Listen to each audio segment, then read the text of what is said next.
Welcome to the Driving Change podcast on the Evergreen Podcast Network, where we live at the intersection of neuroscience and storytelling. If you love great stories and you love understanding the mindset it takes to be a world-class change agent, then join us as our fascinating guests from all walks of life unpack their unique journeys of perseverance and passion, of expertise and experience, and be inspired to use your own story to drive change.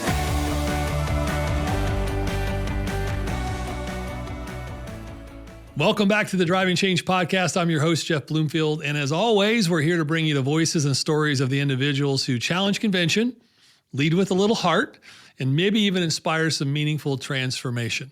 Now, before we jump in today, a quick thanks again to our season sponsor, Brain Trust. At Brain Trust, they know that better business starts with better communication. Through deeper connection, greater empathy, and a culture of coaching, it'll truly transform the way you communicate. So whether you're looking for help with sales teams or leaders who help with BetterHelp coaching, check out braintrustgrowth.com. They've also just launched Neuro Coaching, the book, so you want to go check and grab a copy of that as well. So today, our guest, as you all know, we have these amazing guests in here all the time. But today's guest is no stranger to the spotlight or to the sidelines. You might know her, as seen on TV, right? You probably have seen her anchoring ESPN Sports Center or hosting studio coverage for the NBA's Phoenix Suns. You might have also, by reading her byline, she's been in featured stories, reviews, or archaeological deep dives. We're going to get into that. Seems like such a crazy cross-section. You might have read many of her novels, like The Castle, A Light in the Desert, The Scent of Rain, or her most recent, Your Forgotten Sons. And you know she writes with the same passion and authenticity that she brings to everything else she does. Now, I'm going to give you a couple other points of her life that before we jump into the interview that I think you'll find incredibly fascinating. She's also not just been a sportscaster and author and a high school journalism teacher. She's been a sports official for over 40 years. And she's officiated everything from hockey to soccer to football, and even served as a referee and a crew chief, often breaking barriers as the only woman on the field. Now, she's a foster mom to four, a rock collector, a scuba diver, a musician, someone who's truly embraced this full spectrum of life from the classroom to the coral reef. Anne Montgomery isn't just a storyteller. She's a play caller, a rule breaker, and in the best way, someone whose life reminds us that leadership, courage, and connection show up everywhere and in every arena we walk into. And I couldn't tell you how much of an honor it is to have someone like you, a true trailblazer, as a dad of two daughters, and not just one son, but two daughters, who loves to bring on guests who are role models to other women and women leaders. It's truly an honor to have you on the show. Welcome. Well, thank you, Jeff. I'm glad to be here, and I'm blushing from that introduction. Well, when you have accomplished what you've accomplished in life, it takes me a minute to get through the introduction a little bit here. Yeah, but you have to remember, I was a referee. Nobody ever said anything nice to me. I don't know how to handle that. Oh, well, should I do this interview like I'm a coach yelling at you from the sidelines? Yeah, we can do that. Wait, I'll get my flag. Every time you answer a question, what were you thinking? That was the dumbest answer I've heard all week. Exactly. So, I really, and even as a sportscaster, because I was a sportscaster back in the early 80s when women just didn't do that kind of thing. So I'm not used to people being nice to me very much. So it's very hard to hurt my feelings, but you can try. You've got the thick skin. I love it. Well, tell us a little bit. Let's start back at the beginning. So where was little Anne from, and what was your early days what they look like? And what were some of those early memories you have of the formation of who you became and your values, and what caused you to be such a driving trailblazer, especially at a time period when, you did a lot of things that women didn't get to do? I was raised in New Jersey, northern New Jersey. I could walk to the end of my street and take a bus into Manhattan, which I did frequently as a teenager, and I thought everybody had New York. So I was a little warped when I went to Miami of Ohio, like you did, and the kids said, "You want to go to the city?" I said, "Yes." And they took me to Cincinnati, and I went, "Where's the city?" I shouldn't say that, but that was true. Anyway, when I was growing up, I started ice skating when I was 5. I was not a good ice skater. I ended up being an ice dancer. I was too big. I was not that great. Today, I'd play hockey. But they didn't let girls do that back in the 1960s. So Right. I was a skater. And so, like anybody who's been an athlete, you all look in the mirror and go, I'm going to be a pro. I'm going to have a gold medal in the Olympics. It was ridiculous, of course. But we all go through that. I'm guessing you might have. And so I got that bug that I wanted to be an athlete. And honestly, I was before Title IX. So while there were sports in my school, I didn't participate. I look back on it now and I should have been a swimmer. I was a lap swimmer for 35 years, and I should have been that. But back then I was embarrassed that anyone would see me in a bathing suit. That's how silly I was. So I was an ice skater and I skied, and so I enjoyed sports. And when I was in high school, I was on something called the broadcast crew. And every morning we would do a half-hour radio show, and we would do announcements and everything. And I also was the statistician for the hockey team. And so one day, one of the hockey players ran up to me and goes, "Hey, will you read this morning on the news?" And I said, "Sure." And I went in, and we had a basket full of notes that said, all different stories that we had to read. And so that morning, I picked all the sports stories out, thinking I'd do them all in one segment. And like 5 minutes before the show, the guys went, "What are you doing? You took all the sports stories." I said, "I'm going to read all the sports stories today." And they said, "You can't do that. You're a girl." And we started fighting, and we had like a couple minutes to go on. And the teacher who ran the broadcast crew said, "If Annie wants to read the sports, she can read the sports. You have a show to do it." So I did, and I liked it. And so the next day I gathered up all the sports, and the guys were really angry at me. And so they actually gave me theme music, which was Mission Impossible. The original Mission Impossible. Dun, dun, Right. dun, dun. So they would now play that before I went on. And then they started calling me Big Ann with the sports. They thought I would be offended, I think, but I wasn't. I liked it. So it says in my high school yearbook, "This is your local sportscaster," under my picture. Really? And so it made perfect sense to me when my mother marched up to me. By the way, my mother was a reporter in the 1940s and was the only mom with a college degree. She went to Penn State. Wow. So I had a very bizarre mother. Okay. She walks up to me and she goes, "So we have to pick a college. What do you want to be when you grow up?" And I went, "I want to be a sportscaster." And she said, "Don't be ridiculous. I'm trying to have a serious conversation with you." And I said, "No, but that's what I want to be." Right. And so yeah, right. But then I went to all the colleges to have interviews. And I'll say now that I wasn't the smartest kid. I was barely in the top half of my class. I found out in my 50s that I'm dyslexic. And so it made sense. In your 50s? Yeah. When I became a teacher, they made me go become a reading specialist. I said, "I can't teach reading." I was a horrible reader as a kid. And I found out. You know why now? Oh, I know. Life is funny. But I went out to Miami for an interview, and I remember my mother, and she's kind of a snob, and she's sitting there clutching her purse, and the counselor's going over my transcript, and he goes, "Look, don't waste your money. You'll never get into Miami." My mother almost melted into the floor.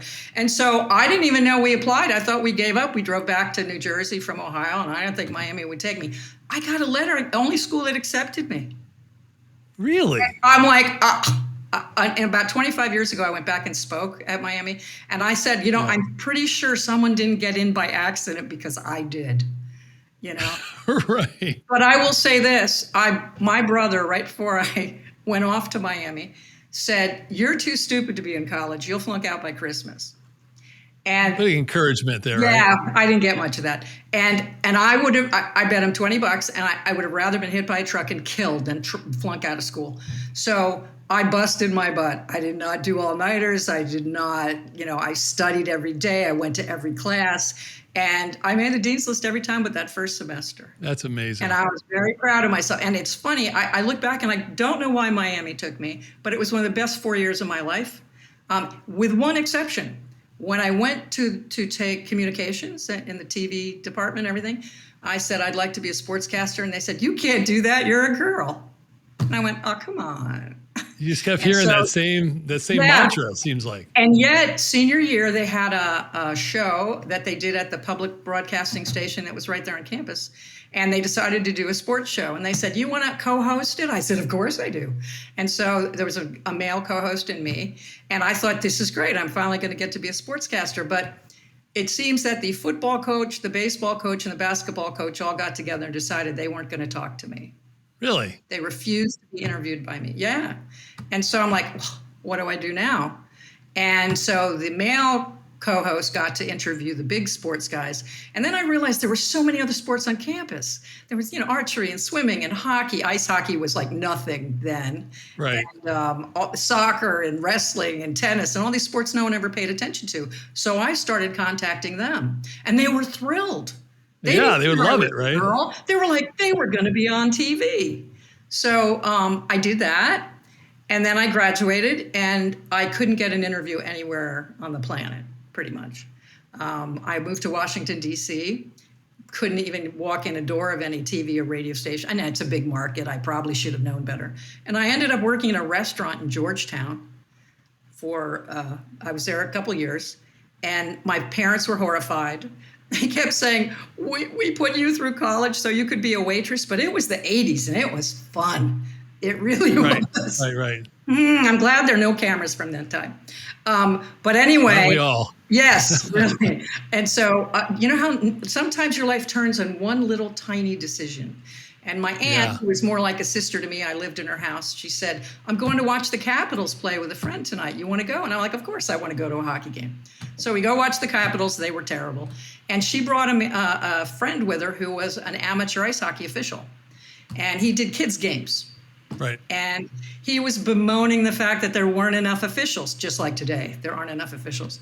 So my aunt goes, Annie can skate. And I said, yeah. He goes, you want to be a referee? And I said, sure, why not?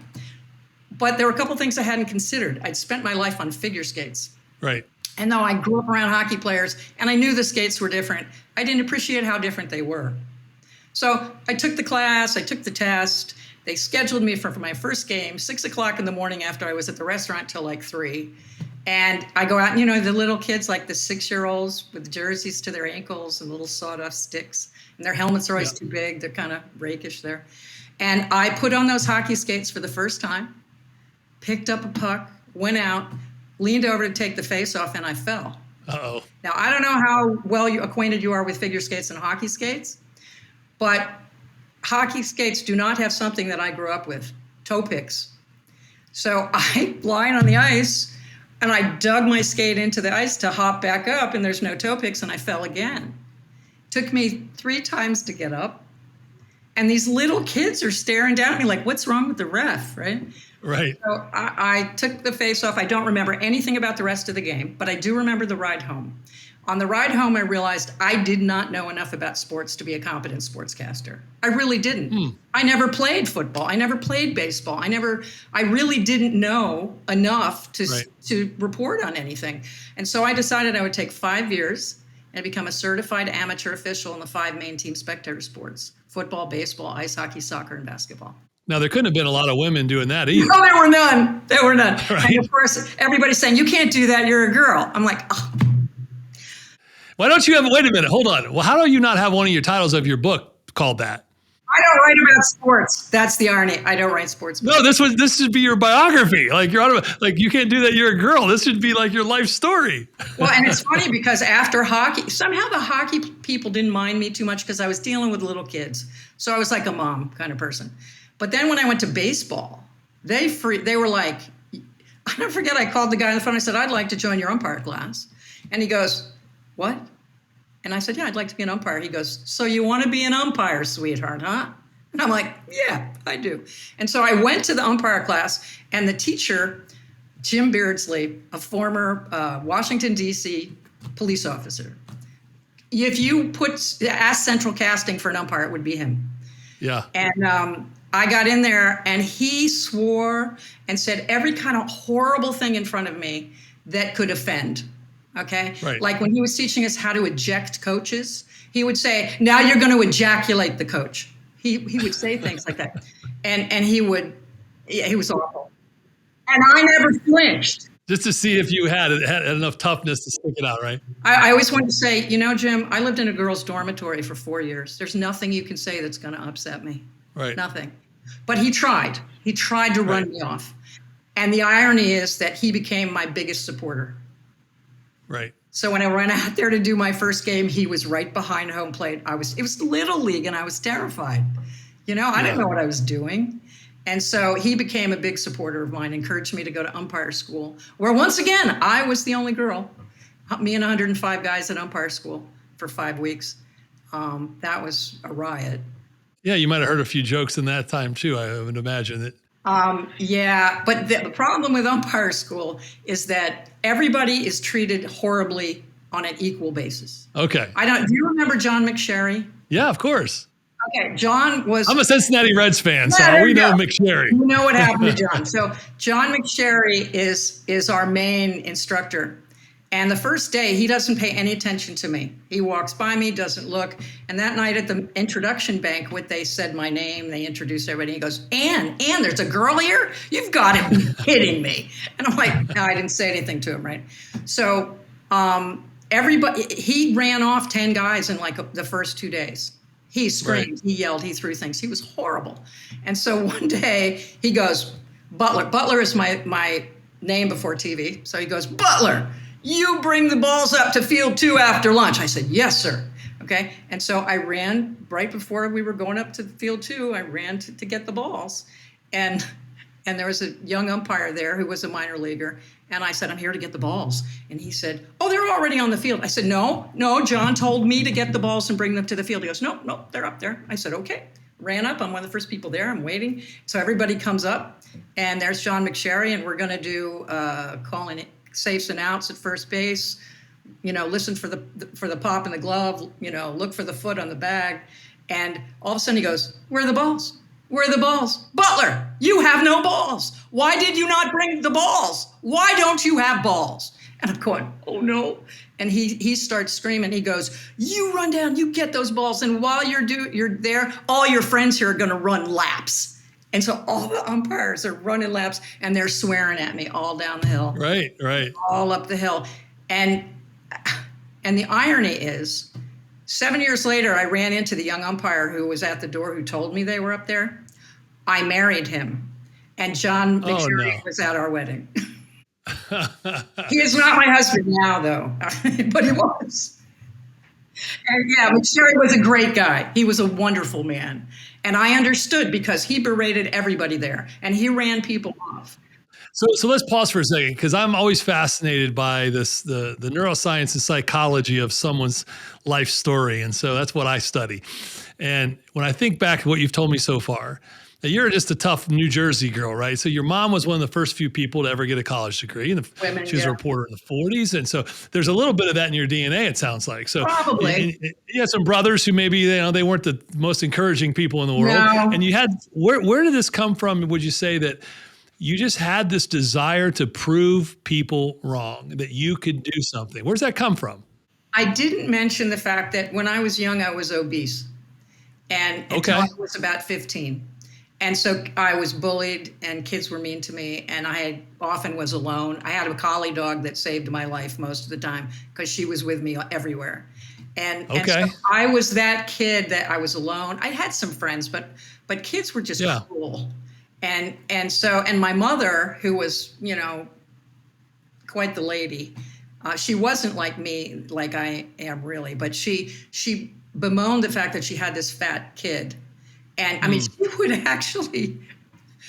actually, like strangers she thought were staring at me, because back then there weren't many overweight people. And she would say, it's not my fault I feed her fish and salad with no dressing. I didn't make her fat. And I'm sitting there going, well, I'm fat, I'm not deaf, right?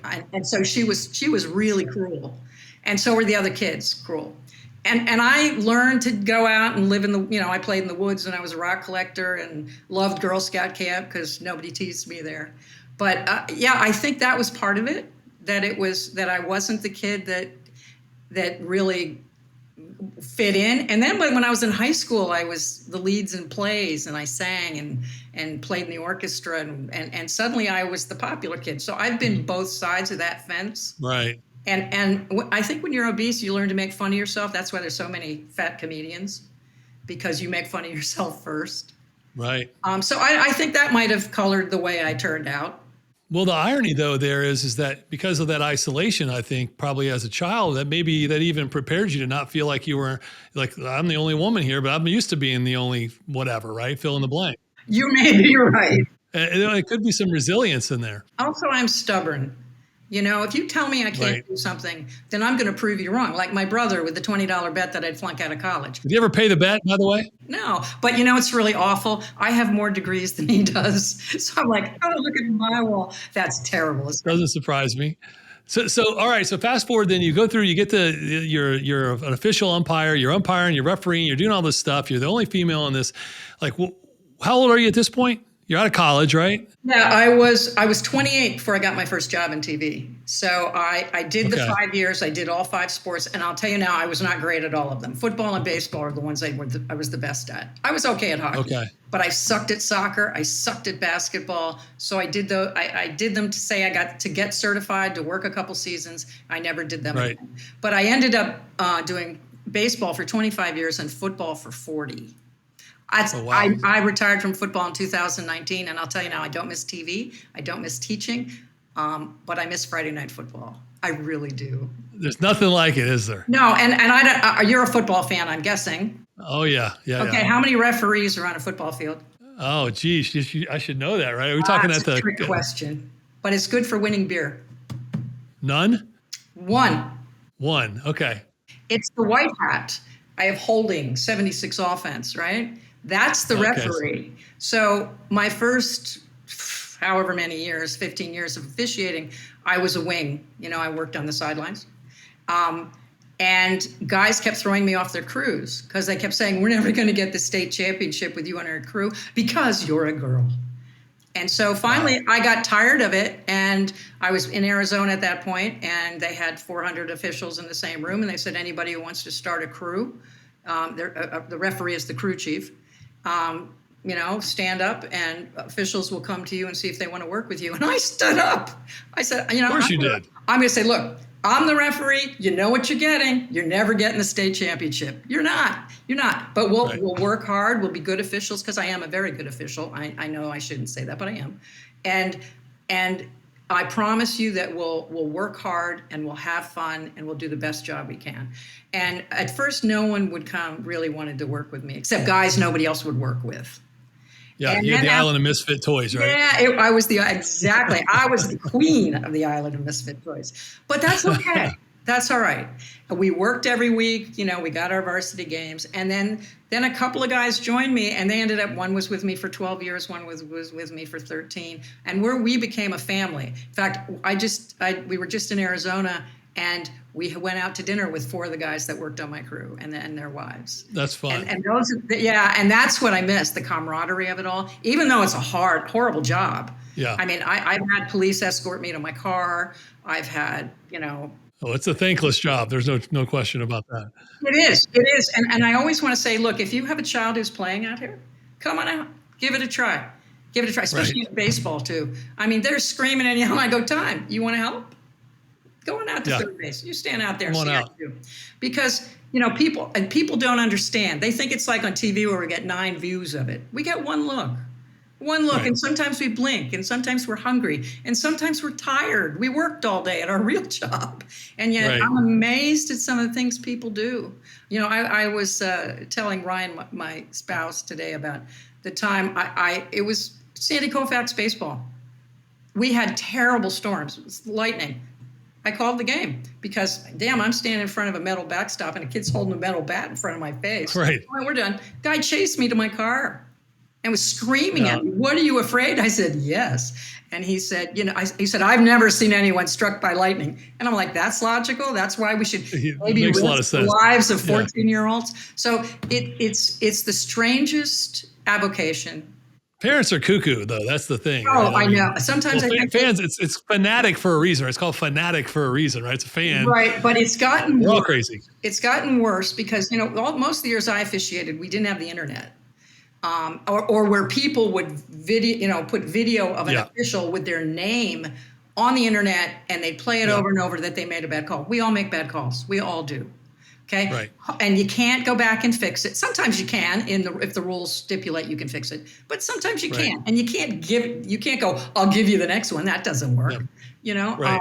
Well, at least you can't say it out loud. No, we never did. You never do. That doesn't work. And what I finally Right. learned when my crew would maybe do something that didn't look quite right and a coach would be crazy, I'd go over to the sidelines. I say, coach, I think you're right. Maybe we didn't get a good look at that, but we will knuckle down and do better now. And they didn't know what to say because I wasn't arguing. Right. And they would go, oh, Yeah. okay. And I would walk away. Well, what are they going to say to that, right? Yeah. So transition us into, so you got into television. What did that look like? That because obviously you kept officiating and doing all that for the rest of your career, but yeah, I truly believe somewhere in the country there was a forward-thinking news director who would see my resume and go, "Oh, she's officiated 5 sports.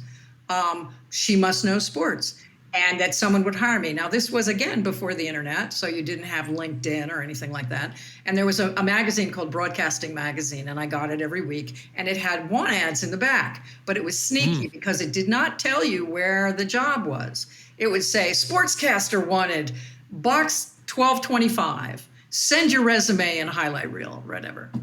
And so I would apply to all of these.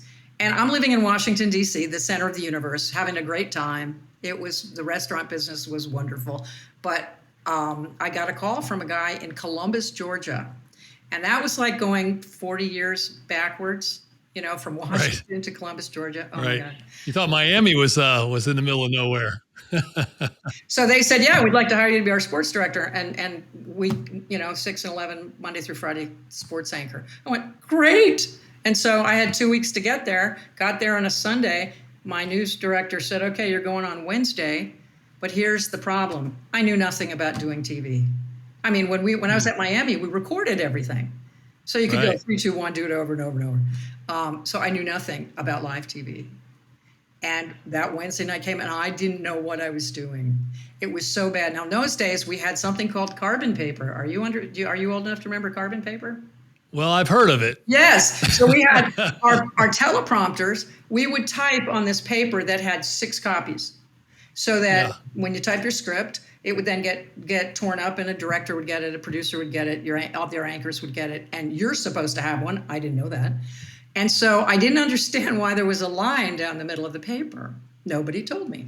And it seems that on the left side, you're supposed to put notes to the director, like Ann's on camera, bring up the baseball game, put the sports score on there, go back to Ann on camera. I didn't know that. And so I just wrote the words I intended to say from one side of that paper to the other and didn't take a copy myself. Went on the set and they said, "Oh, the first woman sportscaster in Columbus, Georgia, great." And I looked at the teleprompter and all my scripts were cut in half. There was not one full sentence.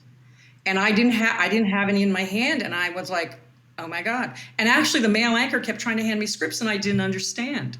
Right. It was like being in a car accident. Sorry, you don't remember. But the worst part was one of my mother's best friends, close friends, was in Atlanta.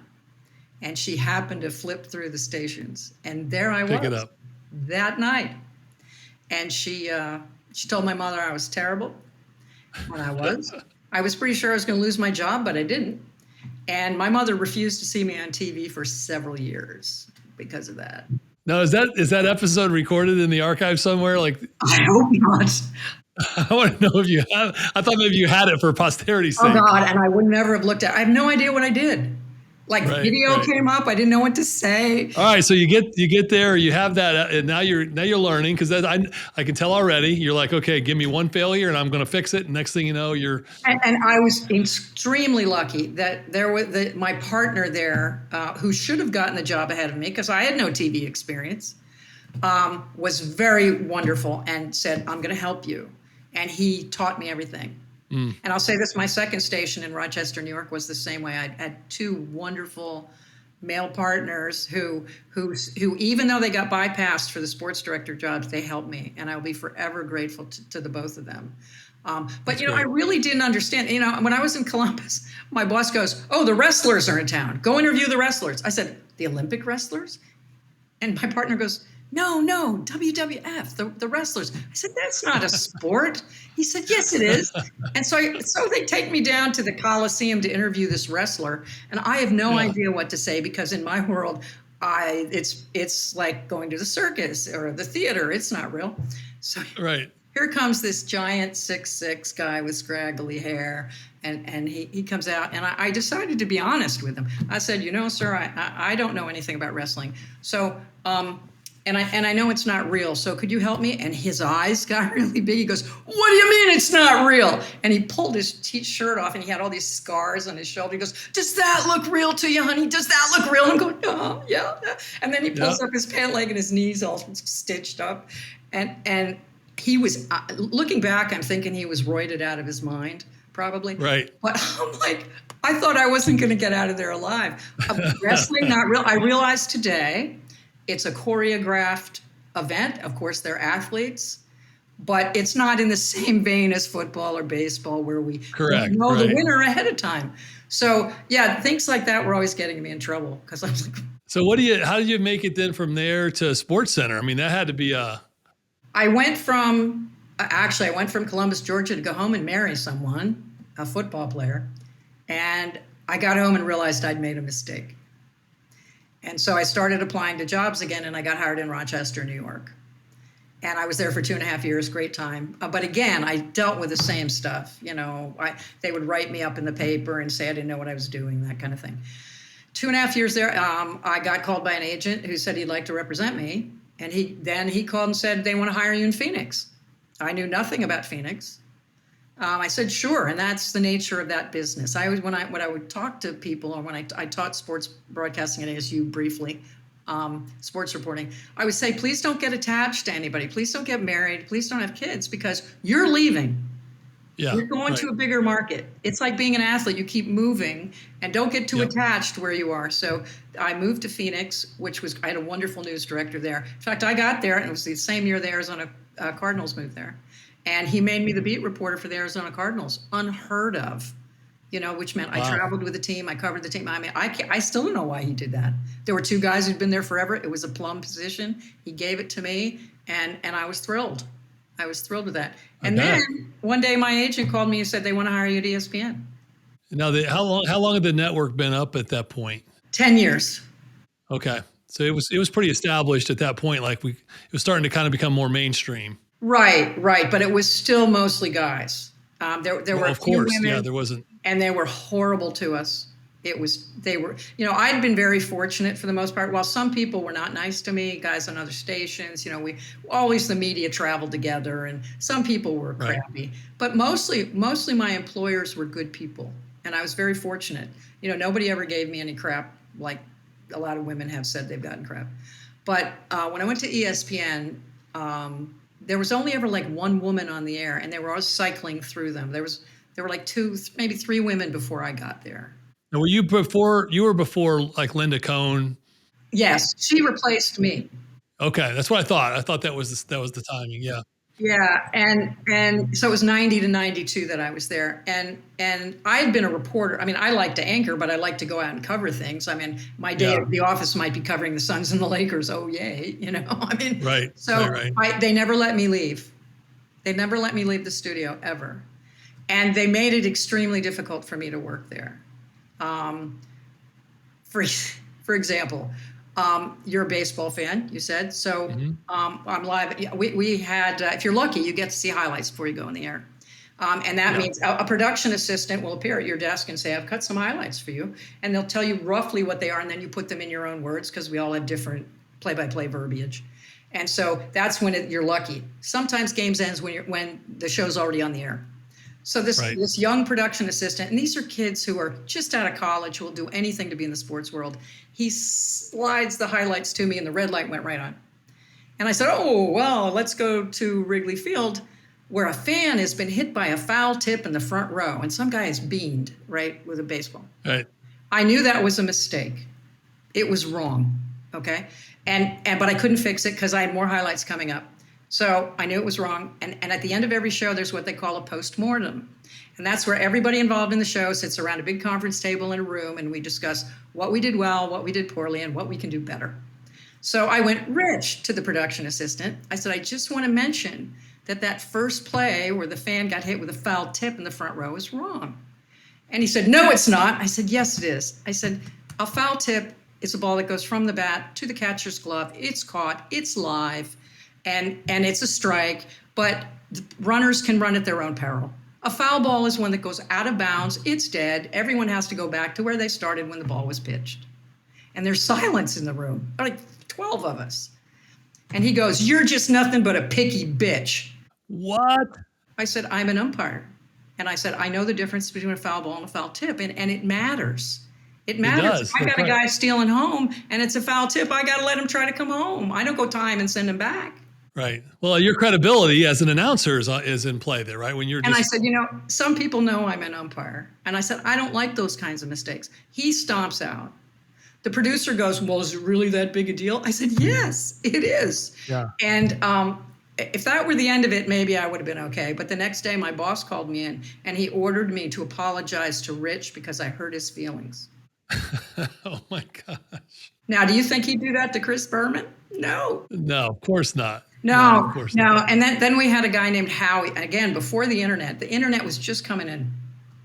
So we had this guy. I didn't know what Howie did. He just wandered around. He was always around. He was the information guy. So if you needed a piece of information, like, who won the most Stanley Cups and what year did they do it, he would come up, he'd go, "Here you go." Now, he probably had a room full of books and could look it up, but whatever it is, Howie was the information man. So if you needed information, he would help you. So one night, everything was crazy. I was late. I had to run to the set, but I needed a piece of information. I said, "Howie," and I asked him, I said, "Thank you." And the next morning, my boss called me in the afternoon, and he said, "Why did you say that on the air?" I said, "What do you mean?" And he gave me the piece of information, which I can't remember now. And I didn't want to throw Howie under the bus. But the next thing I see is him leaning in the doorway of the boss's office. And I said, "Well, Howie gave me the information." And Howie said, "I never told her anything." Really? What am I supposed to do? Yeah, that was your world. Now, I can't use the guy that gives out the information. It was like that all the time. Yeah. Again, I mean, that's just unfortunately. Now look at a lot of the sacrifices that were made, that you made. Look how now, both with sportscasting, broadcasting, reporting, refereeing, umpire, like all those things, you were early on. Now look how many females are able to do those things because of a lot of the pain you went through to kind of blaze that trail. I like that. I do, but I still feel like women aren't getting the jobs, the big jobs. Why don't we see women doing play-by-play in color in the booth? It's not brain surgery. Why, aren't we great? We have women sideline reporters. In football, we don't need women reporters. We need nurses, okay? Because almost everything they say is, "I think he hurt his ACL, Bob." Let's put some nurses and scrubs down there and have them talk about injuries, because that's all they're talking about. They don't ask the women to talk about football, strategy, what are we doing, how's the defense handling things. We don't do that very often. And it's a thankless job. I don't want to put a microphone in the face of a coach who's down by 30 points at halftime. I really don't. And so I would like to think things are better, but I think the reason we see more women in broadcasting is because we have so many more venues than we used to, so many more outlets. Okay. When I was in it, you had NBC, ABC, CBS, and a local station, and that was it. And each station had maybe three sportscasters, and that's 9 jobs in a town. Now we have so many other leagues and so many other opportunities, and that's great. And I will say that basketball is good, but let's face it, women play basketball. That's going to be my question is that I know the opportunities have grown because of the markets, but now that we're finally getting more women in sports, they're much more knowledgeable about sports than maybe they've ever been before, that they weren't back then. And that maybe that's starting to kind of catch on, but you're saying it's still lagging. Well, but also if women grow up playing a sport, they know something about it. And so it's easier to move them into broadcasting. It's like taking a gold medalist in ice skating and having them talk about ice skating because they know about that sport, but they're not going to go do football, are they?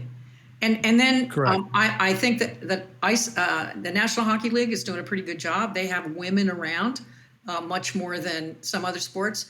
Baseball's the one that kills me. You still can't have a woman umpire? Really? I don't understand it. I really don't. They're like, anyway, it hasn't gotten that much better in officiating. As a matter of fact, one of my bosses in Arizona Interscholastic Association, came up to me one day and said, "It's really too bad you don't do women's sports. You might get somewhere." I'm like, "But I like football and baseball." Right.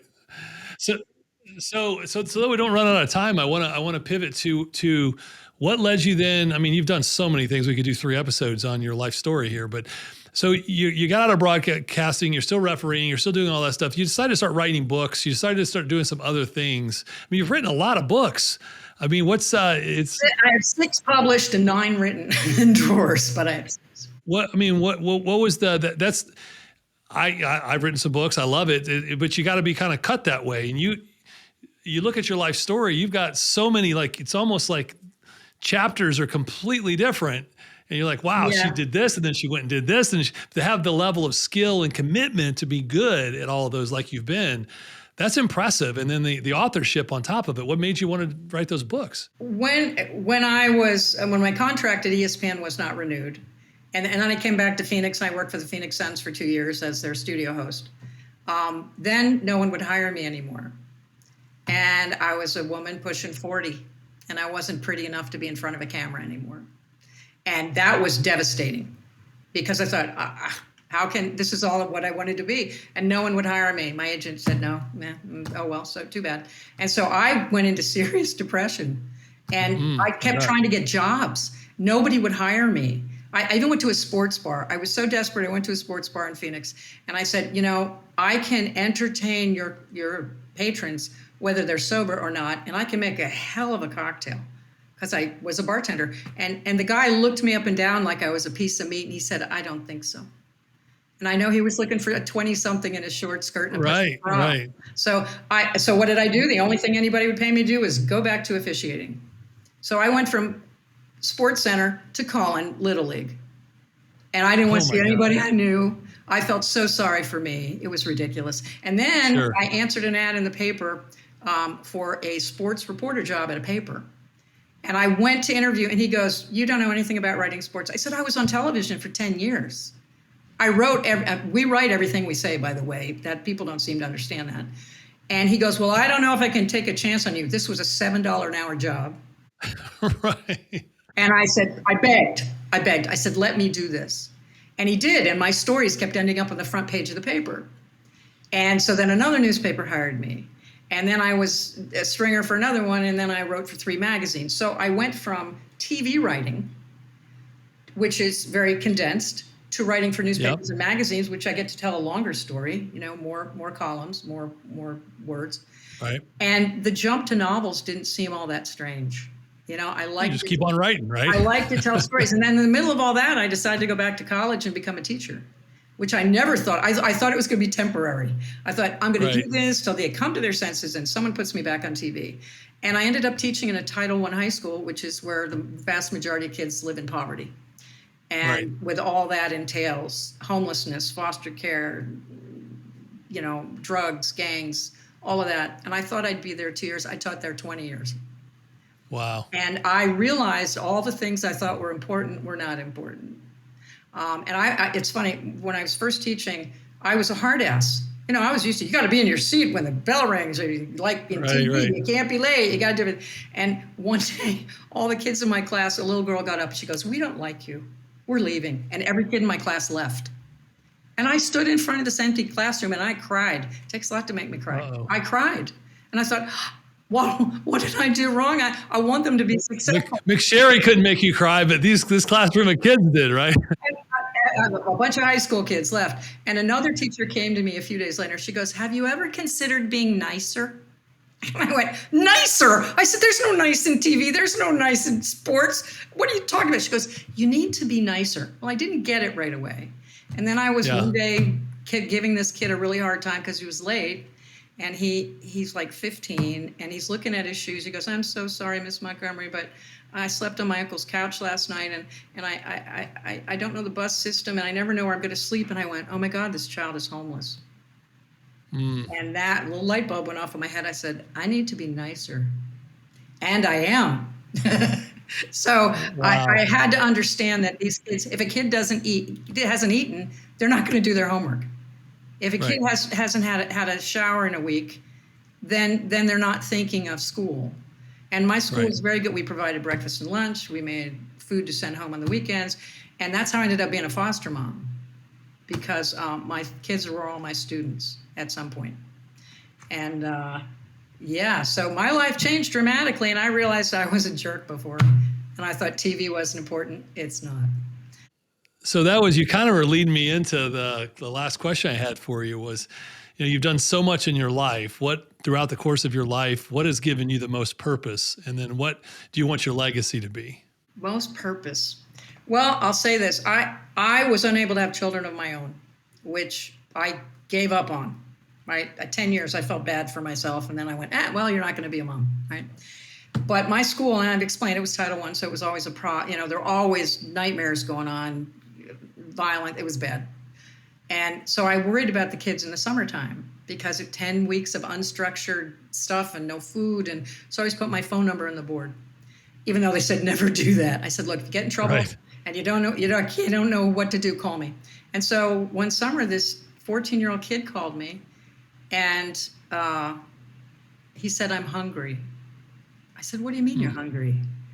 And he said, well, they put me in foster care and they lock up all the food in the morning and I'm at a new school and the paperwork didn't come through and they won't give me any food. I was pissed. I was so glad there weren't students in my room because I was stomping around swearing up a storm. And the teacher who told me to be nicer came in and said, what's the matter? And I told her. And she said, well, if you care so much, then call foster care and say he can live with you. I said, don't be ridiculous. I'm 55 years old. I've never had any children. She said, well, then stop complaining. 2 weeks later, that child was dropped off at my door. And I'd like to tell you it was easy. It's not. Love is not enough.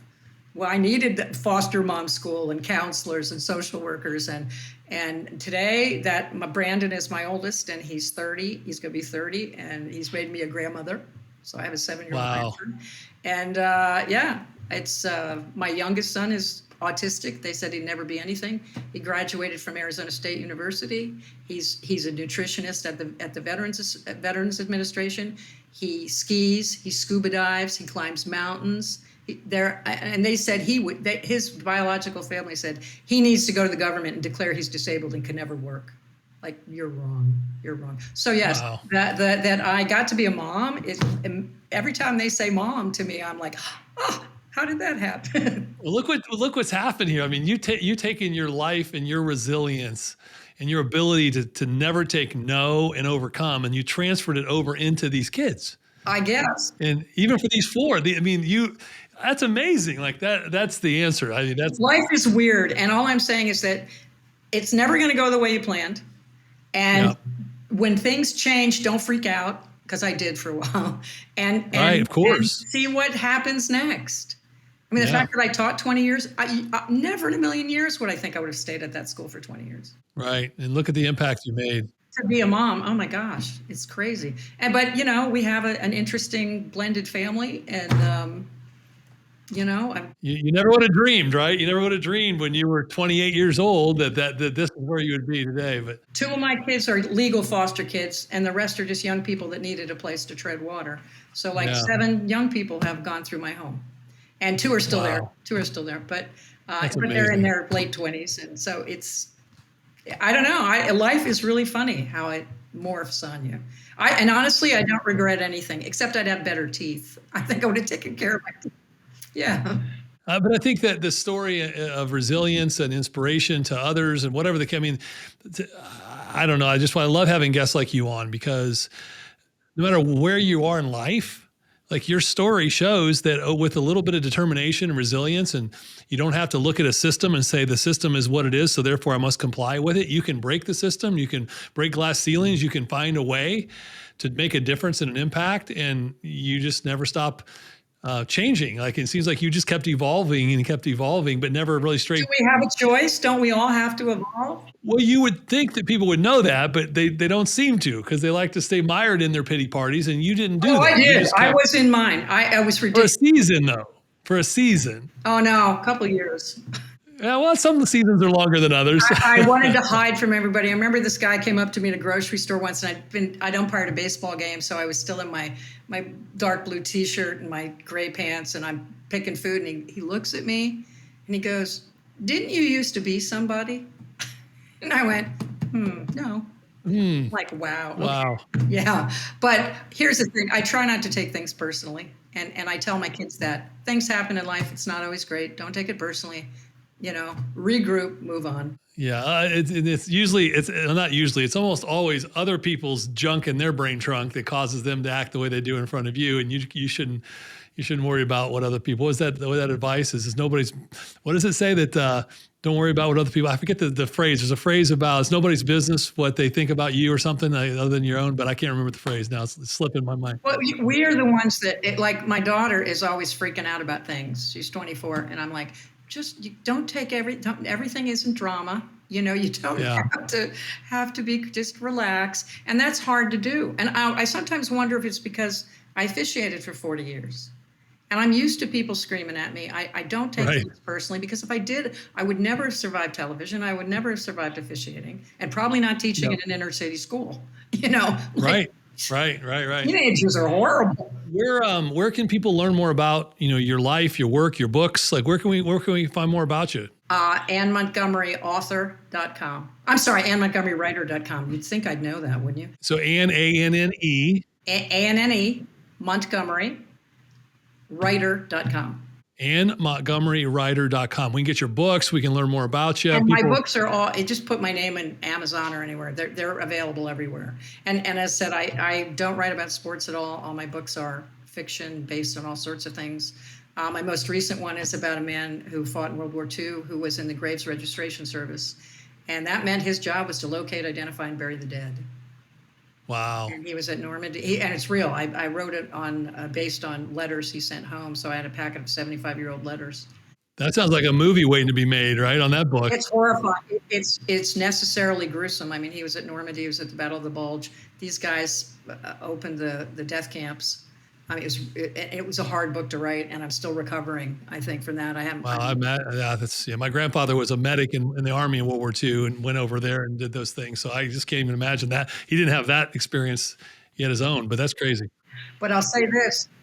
If I hadn't gone to Miami, I wouldn't have gone to Luxembourg, which was our branch campus, where I studied all about World War II, which had me prepped for that book. So. Wow.